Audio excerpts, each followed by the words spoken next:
Corinthians chapter 6, 19 to 20. Stealing. I work in a school setup, and many students that we find stealing other people's money and properties to sell, most of them are doing that because of drug and addiction. Because there is that craving you have. You want to take something but you don't have money. So what do you resort to doing? You resort to stealing. The other day, I went to take a student, to visit a student in a police cell. And what was the issue? He had stolen his mother's money. And he was taken to police cell. So he told me, Father, I stole so that I can get something to go and take some, there is this cheap liquor that is sold in the marketplaces, so that I can get some liquor. That is why I'm here. So drugs sires some other negative habits, and especially the habit of stealing. Is stealing a Christian or a Muslim value? It is not. So drug can make you a thief. And if you get a thief, if you walk around Masih town and you find somebody has stolen a goat and have brought a goat to the market, what happens if it's noticed that he has brought a stolen goat to the market? People shout, "Give!" And what happens? They run after him, and at times they stone that person, because this person has no value. A thief has no value. Are we together? A thief has no value. So drug can make you a thief because of the circumstances that surround you. Drug also makes us to begin looking and wasting a lot of our time doing nothing. And it affects our own worthiness, because every time is very useful for us. As a student, every minute counts, every hour counts. Now drug makes you to become very wasteful with time, because you have to waste a lot of time trying to look for a way of getting that drug into the school. That time you waste is very crucial, and it makes you waste your valuable time that you could have used maybe to study, and that time makes you drop in school. So my dear friends, the economy of our own creation, God created you to be useful. God created you to be of value to the human being and the society where you are. If you are a drug taker and you start taking drug, you lose a lot of your time searching for drugs. It is very easy to get that many students who sneak out of school, many of them, a good percentage, are students who take drugs, because they sneak out to go and look for drugs. That is wastage of time. It spoils also your responsibility as a human person. When you do something wrong, let me tell you, there is conscience, and the conscience is an inner voice that speaks to you. So when you do something wrong, there is a conscience and an inner voice that tells you what you are doing is wrong, and that pricks your inner self, and it affects your well-being. You can never be happy. So drugs make us unhappy. They make us, and because every time you have to look for a way of either sneaking, or you have to look for a way of trying to take the drug behind the toilets and all that. It affects our well-being as human beings. The other day, I was talking to a friend of mine who wants to go and do aviation in Nairobi. And he told me one of the tests that they have to undergo is the test for drug. So if you are taking any drug, you cannot be a pilot. I know some of you, if we ask you, what do you want to become in life? Some of you would say, I want to become a pilot. True or false?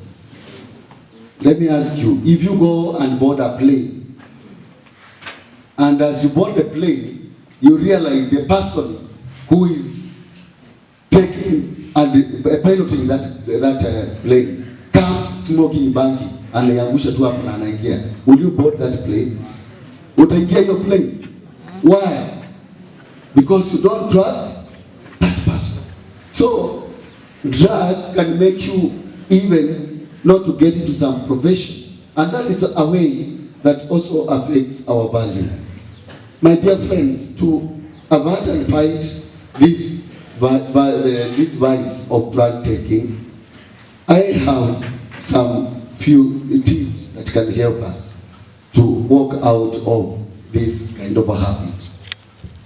One, try to build the spirit of temperament.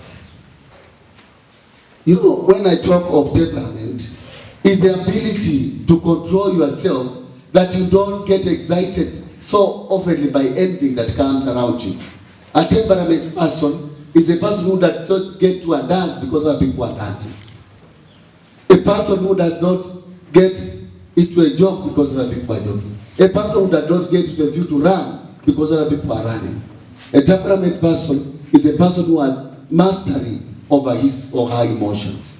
So one of the things and value that you need to develop to fight drug taking is have temperament. And that one, in secular term, you can call it self-regulation. You can call it self-regulation. That you can regulate yourself. The issues around you do not affect how you think and how you act. Even if you get into a group where students are taking drugs and you are in that group, you can stand up and stick out and say, I'm not going to take it. That is a self-regulated person. One of the ways, develop the virtue of temperament and the virtue of self-regulation. The second virtue is the virtue of fortitude. Fortitude is to stand amidst the many challenges that you find in life. You know, one thing I've realized is that this generation, I don't know, we call it the generation X, Y, Z. So we lack resilience. You know, resilience is the ability to stand amidst storms. So then at times is when we get to drug because of something that happened to you. Maybe you lost your mother, you lost your brother, you lost your father, and all of a sudden you feel that your life is hopeless. And when at times because you want to feel heavy and you want at times to run away from the situation of pain, many of students get into drug because of that. You want to run away from a certain situation. So develop the spirit of fortitude. Fortitude is to stand amidst the storms of life, that you can stand and say, I know God is there for me.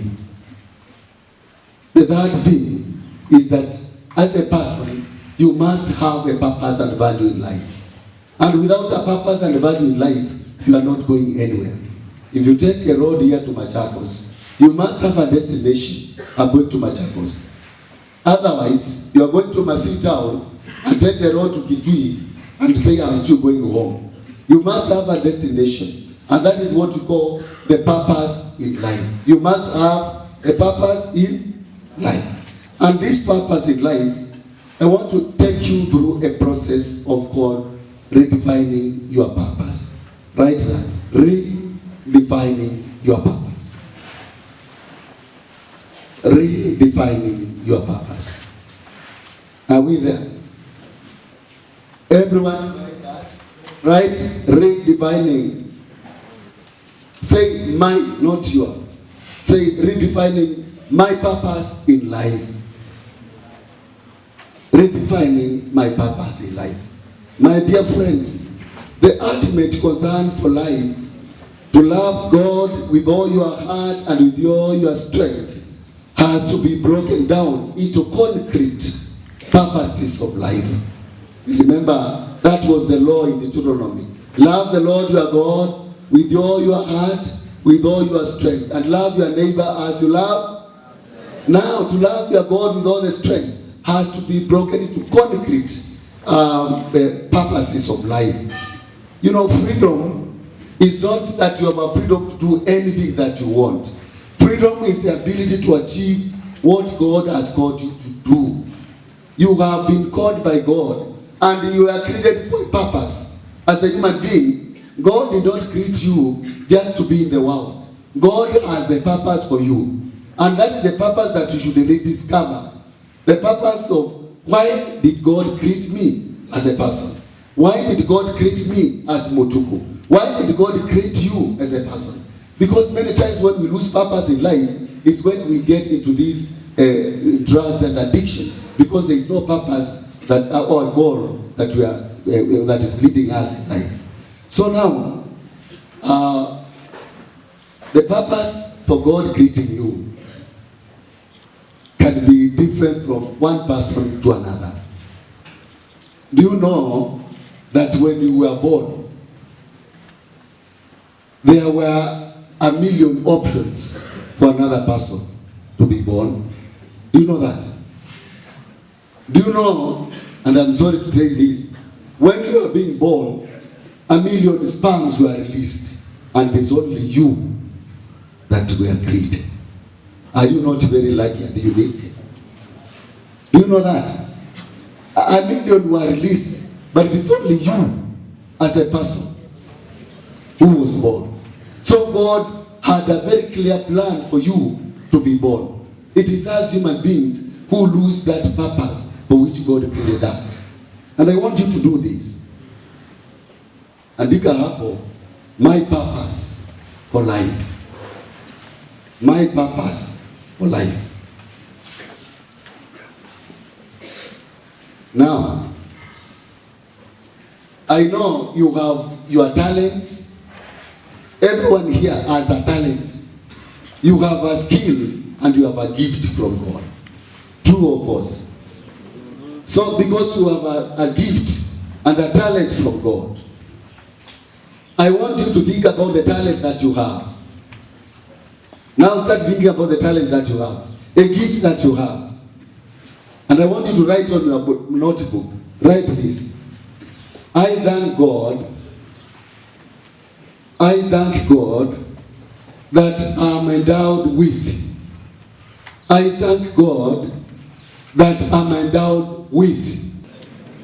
Yani kuna talent, ama skill, special talent, special gift that God has given you. Umeandika hiyo? Now, I want you to think about this. This is not writing now, thinking. What kind of a person are you called to be? What kind of a person are you called to be? Hiyo siandike, hiyo ni yangu na wauliza. I'm only tossing a question. What kind of a person are you called to be? Now, hapo chini, si umeandika, you have written your gift and talent, eh? Umeandika? Have you written? So right here, I feel God is calling me to be. What is God calling you to be? I know God is calling me to be. Hiyo jazia sasa. To be what?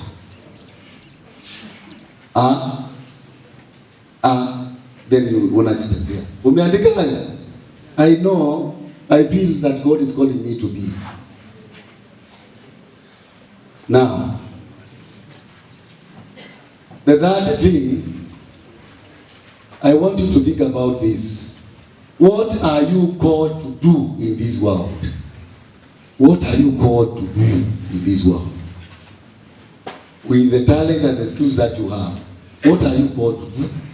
And I want you to write this third sentence.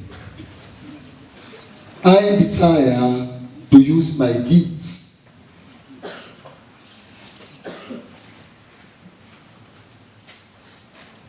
I desire to use my gifts to do 1, 2, 3. What do you want to use your gifts to do? What do you desire to do with your gifts? Are we together? Kama kuna mtu anaachwa niambie. The fourth thing is there is something that is hindering you from doing this. There is something that is blocking you from achieving this. So just say, but I know, that is the fourth one. But I know there is 1, 2, 3, which is hindering me from achieving my goal. Now, 50th thing is a prayer. The 50th thing is a prayer. I pray that God will help me to achieve 1, 2, 3 and to avoid 1.